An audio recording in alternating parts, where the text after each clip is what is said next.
वुल्सथॉर्प, England, 1642। Christmas की रात। बाहर बर्फ गिर रही थी, धीमी, खामोश, मासूम।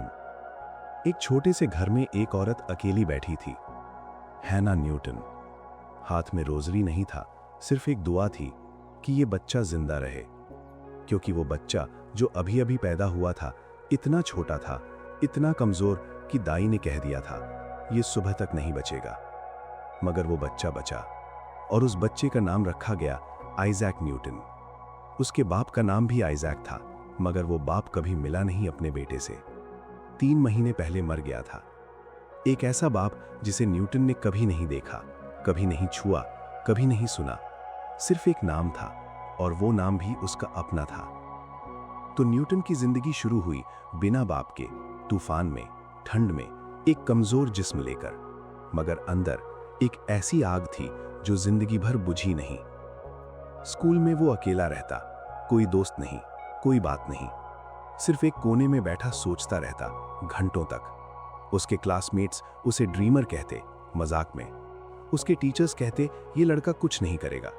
मगर न्यूटन के जहन में ऐसी दुनिया थी जो किसी ने नहीं देखी थी। एक रात, सिर्फ 12 साल की उम्र में, न्यूटन अपने छोटे से घर की छत पर अकेला बैठा था। आसमान बिल्कुल साफ था, तारे हर तरफ बिखरे हुए थे, चमकते, ठंडे, खामोश। न्यूटन की नजर एक तारे पर रुकी।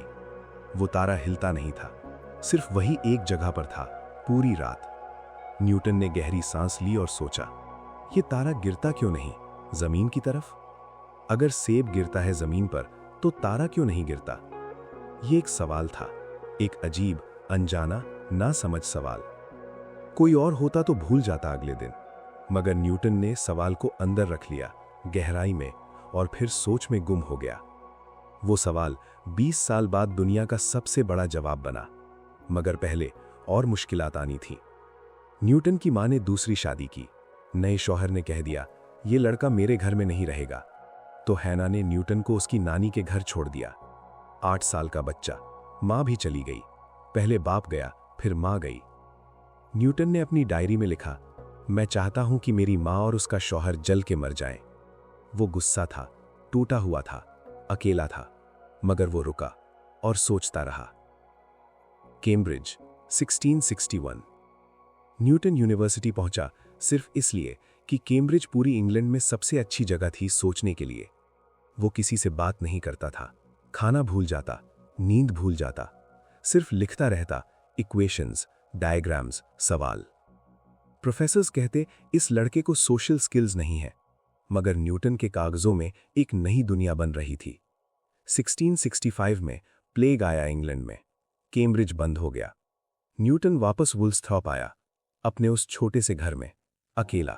कोई काम नहीं, कोई यूनिवर्सिटी नहीं, सिर्फ एक बगीचा था, और उस बगीचे में एक सेब का दरख्त। और एक शाम को, जब हवा रुकी, जब आसमान नारंगी था, जब दुनिया खामोश थी, एक सेब गिरा, धीरे से, जमीन पर, और न्यूटन की आंखें खुल गईं। क्यों सिर्फ नीचे, क्यों ऊपर नहीं, क्यों एक ही डायरेक्शन में? वो सवाल जो 20 साल पहले एक बच्चे ने सोचा था वापस आया, और इस बार जवाब भी आया। धीरे धीरे बगीचा खामोश हो रहा है, सेब का दरख्त ठंड हवा में झूम रहा है, और न्यूटन आंखें बंद करके लिखने लगा, और फिर सो गया। तुम भी आंखें बंद करो, धीरे सो जाओ। लंदन, 1703। रॉयल सोसाइटी, इंग्लैंड की सबसे बड़ी और ताकतवर साइंटिफिक ऑर्गेनाइजेशन, और उस ऑर्गेनाइजेशन का नया प्रेसिडेंट आइजैक न्यूटन। 60 साल का, बाल बिल्कुल सफेद, चेहरा सख्त और तना हुआ, आंखें ठंड, ऐसी ठंड जिसमें कोई वार्मथ नहीं थी। वो बड़ी कुर्सी पर बैठा, बिल्कुल सीधा, बिल्कुल खामोश, बिल्कुल अकेला, और उसने अपनी पूरी जिंदगी भर की ताकत एक आदमी के खिलाफ लगा दी। वो आदमी था गॉटफ्रीड विल्हेम लाइबनिस, जर्मनी का सबसे बड़ा मैथमेटिशियन, और झगड़ा था कैलकुलस का। न्यूटन कहता था कैलकुलस मैंने बनाया सबसे पहले। लाइबनिस कहता था नहीं, मैंने बनाया और मेरे पास प्रूफ है। सच ये था, दोनों ने अलग अलग कैलकुलस डिस्कवर किया था, एक ही वक्त में लेकिन अलग अलग जगह पर। मगर न्यूटन मान नहीं रहा था, 1 इंच भी नहीं। न्यूटन ने रॉयल सोसाइटी में एक खास कमेटी बनाई, सिर्फ और सिर्फ लाइबनिज को गलत साबित करने के लिए। और वो कमेटी, उसमें सारे न्यूटन के खास दोस्त और चमचे थे। फैसला न्यूटन के हक में आया। लाइबनिज की पूरी रेप्यूटेशन खत्म हो गई। वो तन्हा, बेइज्जत, टूटा हुआ मर गया और न्यूटन जीत गया। एक आदमी ने दूसरे की जिंदगी बर्बाद कर दी सिर्फ अपनी ईगो के लिए। ये वो न्यूटन था जिसे दुनिया नहीं जानती। ग्रेविटी वाला न्यूटन तो सब जानते हैं, मगर ये तन्हा, गुस्से वाला न्यूटन, वो छुपा रहता है हिस्ट्री के पीछे। कैम्ब्रिज, 1667, वो साल जब न्यूटन सबसे ज्यादा तन्हा था। और पैराडॉक्स ये था कि वो सबसे ज्यादा क्रिएटिव भी था। प्लेग बिल्कुल खत्म हो चुका था, यूनिवर्सिटी वापस खुल गई थी। न्यूटन अपने पुराने कमरे में वापस बैठा था, तीसरी मंजिल पर, खिड़की के पास। बाहर एक पुराना दरख्त था, सुबह की रोशनी धीमी और सुनहरी थी, और न्यूटन के हाथ में एक छोटा सा प्रिज्म था, शीशे का एक सादा सा टुकड़ा। उसने प्रिज्म को धूप की तरफ उठाया और कमरे की सफेद दीवार पर अचानक रंगों की एक पूरी कौस बिखर गई। लाल, नारंगी, पीला, हरा, नीला, बनफशी। न्यूटन की आंखें फट गई। वो उठा, लिखने लगा तेज तेज। घंटे बीतते गए, दिन ढलता रहा, रात आई, मगर न्यूटन रुका नहीं, एक पल के लिए भी नहीं, क्योंकि उसने कुछ ऐसा देखा था जो किसी ने पहले कभी नहीं देखा था। आज जो हम स्पेक्ट्रम कहते हैं, रेनबोज में देखते हैं, कैमराज में होता है, वो सब उसी एक प्रिज्म से शुरू हुआ, उसी एक खामोश सुबह से, उसी एक अकेले कमरे से।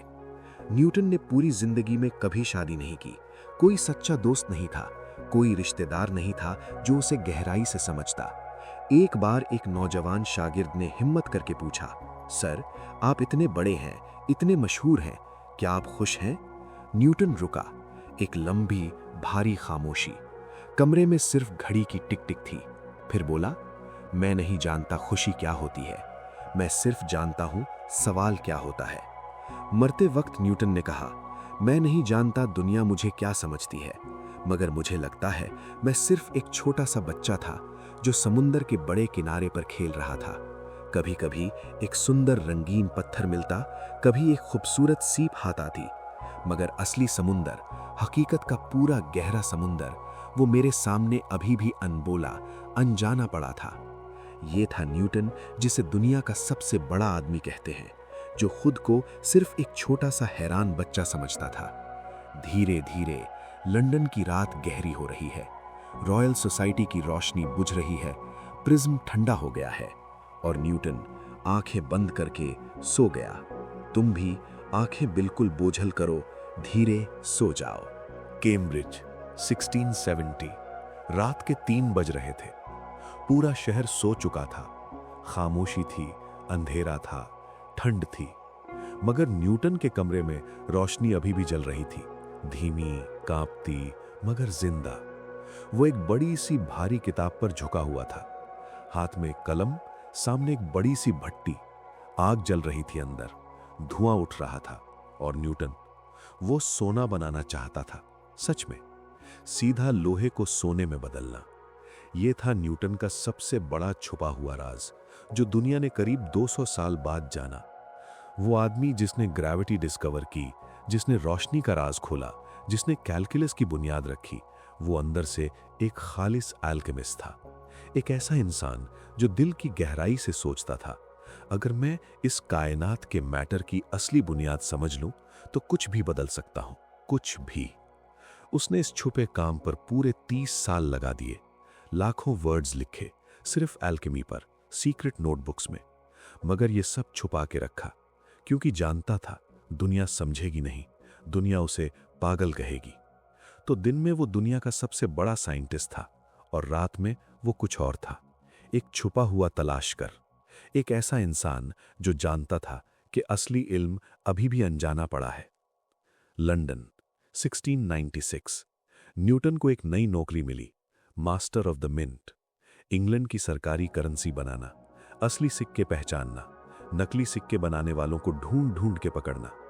लोग हैरान थे पूरे इंग्लैंड में, इतना बड़ा साइंटिस्ट और ये छोटी सी सरकारी नौकरी। मगर न्यूटन ने यह काम पूरी शिद्दत और पूरी ताकत से किया। वो खुद अंधेरी सड़कों पर जाता, भेस बदल के, पुराने कपड़े पहन के, टैवर्न्स में घंटों बैठता, लोगों की बात सुनता, नकली सिक्के बनाने वालों को ट्रैक करता एक एक कदम पर। एक खतरनाक आदमी था, विलियम चैलेनर, जो सालों से नकली सिक्के बना रहा था और खुल्लम खुल्ला न्यूटन को टॉन्ट करता था। कहता था, ये बूढ़ा पढ़ा लिखा साइंटिस्ट मुझे कभी नहीं पकड़ सकता। न्यूटन ने 2 साल लगाए, एक एक सबूत जमा किया, एक एक गवाह ढूंढा और फिर कोर्ट में इतना मजबूत केस बनाया कि चैलेनर को फांसी दी गई। न्यूटन ने खुद वहां जाके अपनी आंखों से देखा, एक लफ्ज नहीं बोला, बस देखा, फिर वापस चला गया। ये था वो न्यूटन जिसे कोई नहीं जानता। Kensington, London, 1727। मार्च की गहरी ठंड रात। न्यूटन 84 साल का था, बिस्तर पर लेटा हुआ, सांस धीमी और बोझल, आंखें बंद। डॉक्टर्स खामोशी से आसपास थे।